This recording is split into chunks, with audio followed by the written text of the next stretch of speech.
Assalamualaikum warahmatullahi wabarakatuh. Selamat datang di pembelajaran online mata pelajaran PPKN. Perkenalkan, nama saya Olga Frida Zwastikawati selaku guru pengampu mata pelajaran PPKN kelas 8. Marilah sebelum kita memulai pembelajaran pada hari ini, kita membaca basmalah bersama-sama terlebih dahulu. Bismillahirrahmanirrahim. Nah, untuk materi PPKN kelas 8 di semester 1 ini terdapat 3 bab. Bab yang pertama, memahami kedudukan dan fungsi Pancasila.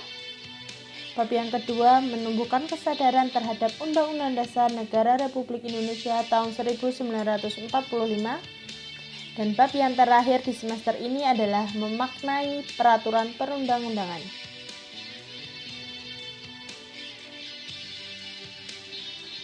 Bab 1, memahami kedudukan dan fungsi Pancasila. Pada bab yang pertama ini terdapat beberapa subbab materi, di antaranya arti kedudukan dan fungsi Pancasila, makna Pancasila sebagai dasar negara dan pandangan hidup, menyadari pentingnya kedudukan dan fungsi Pancasila dalam kehidupan bernegara. Pada kesempatan kali ini, kita akan mempelajari materi mengenai arti kedudukan dan fungsi Pancasila. Tujuan pembelajaran, diharapkan setelah kalian mempelajari materi pada hari ini, kalian dapat menjelaskan arti kedudukan dan fungsi Pancasila bagi bangsa dan negara Indonesia.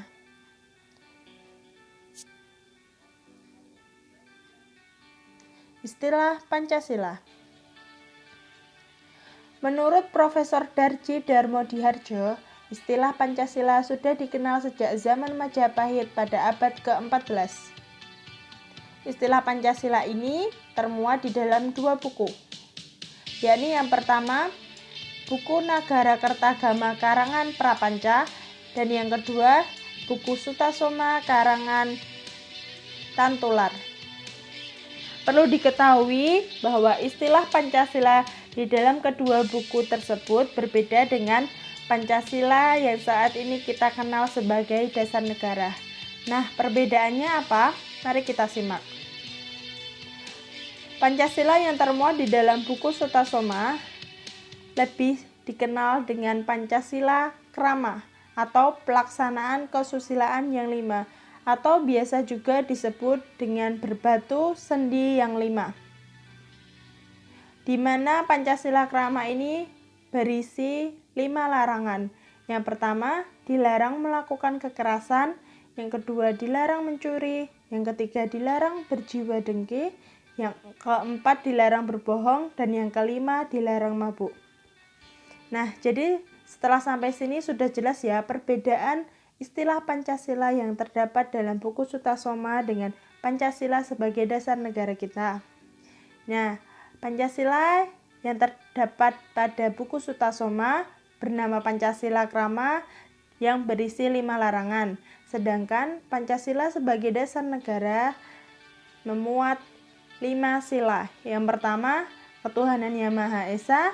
Yang kedua, kemanusiaan yang adil dan beradab. Yang ketiga, persatuan Indonesia. Yang keempat, kerakyatan yang dipimpin oleh hikmat kebijaksanaan dalam permusyawaratan perwakilan. Dan yang kelima, keadilan sosial bagi seluruh rakyat Indonesia.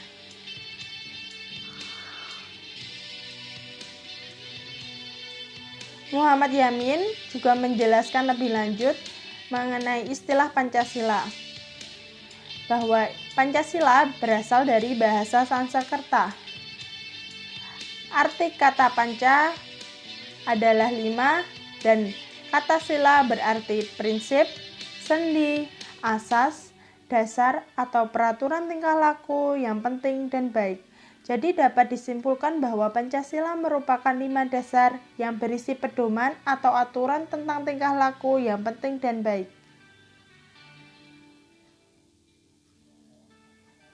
Nah, dalam kehidupan kenegaraan, istilah Pancasila itu sendiri dikenalkan pertama kalinya oleh Insinyur Soekarno dalam sidang BPUPKI pada tanggal 1 Juni 1945. Oleh karena itu, Sampai sekarang, setiap tanggal 1 Juni diperingati sebagai hari kelahiran Pancasila. Selanjutnya pada tanggal 18 Agustus 1945, PPKI menetapkan Pancasila sebagai dasar negara sebagaimana tertuang dalam alinea keempat pembukaan Undang-Undang Dasar Negara Republik Indonesia tahun 1945. Secara umum, fungsi dan peranan Pancasila menurut Ketetapan MPR Nomor 3/MPR/2000 tentang sumber hukum nasional dan tata urutan perundangan dinyatakan bahwa Pancasila berfungsi sebagai dasar negara. Hal ini mengandung maksud bahwa Pancasila digunakan sebagai dasar untuk mengatur penyelenggaraan ketatanegaraan negara yang meliputi bidang ideologi, politik, ekonomi, sosial budaya, dan pertahanan keamanan.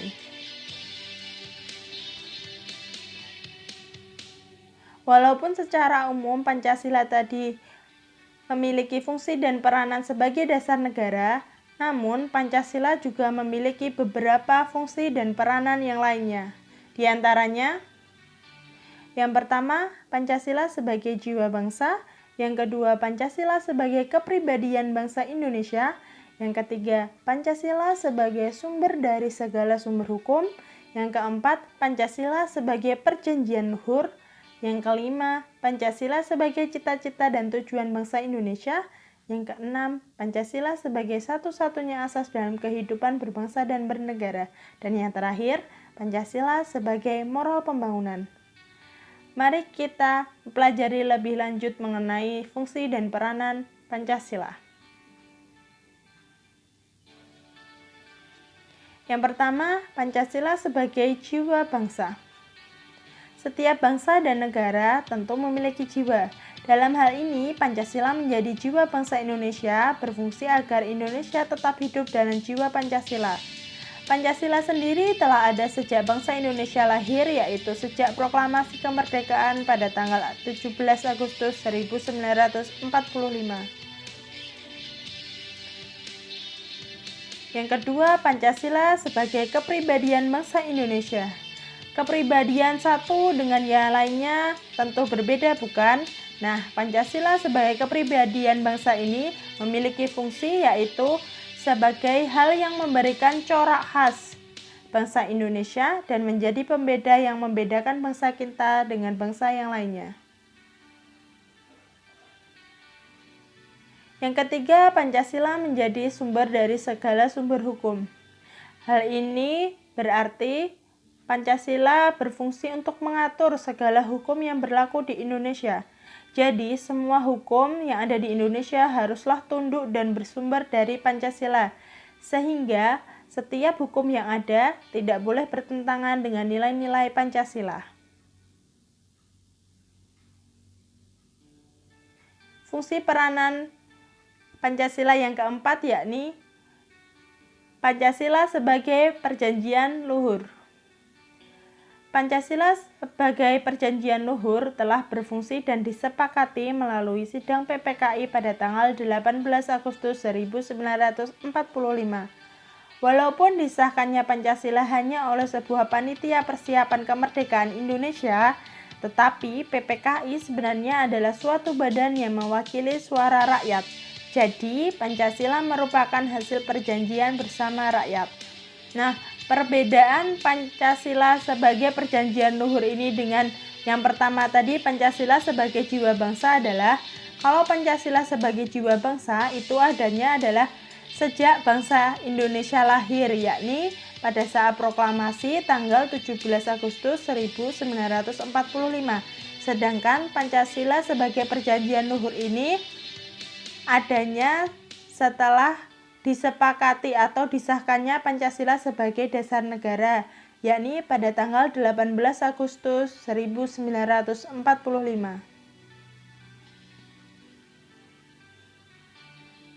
Yang kelima, Pancasila sebagai cita-cita dan tujuan bangsa Indonesia. Pancasila sebagai cita-cita bangsa memiliki fungsi yaitu untuk menciptakan masyarakat yang adil dan makmur.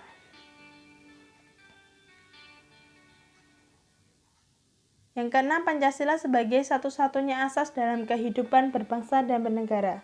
Pancasila sebagai satu-satunya asas adalah sebagai konsekuensi ditetapkannya Pancasila oleh bangsa Indonesia sebagai dasar negara dan juga merupakan perwujudan melaksanakan Pancasila secara murni dan konsekuen. Nah, maksudnya pelaksanaan Pancasila secara murni dan konsekuen itu bagaimana sih? Pelaksanaan Pancasila secara murni dan konsekuen artinya adalah praktik sikap dan perilaku masyarakat Indonesia haruslah sesuai dengan nilai-nilai moral Pancasila dalam kehidupan sehari-hari, baik di lingkungan keluarga, lingkungan sekolah, masyarakat, maupun pada lingkungan bangsa dan negara.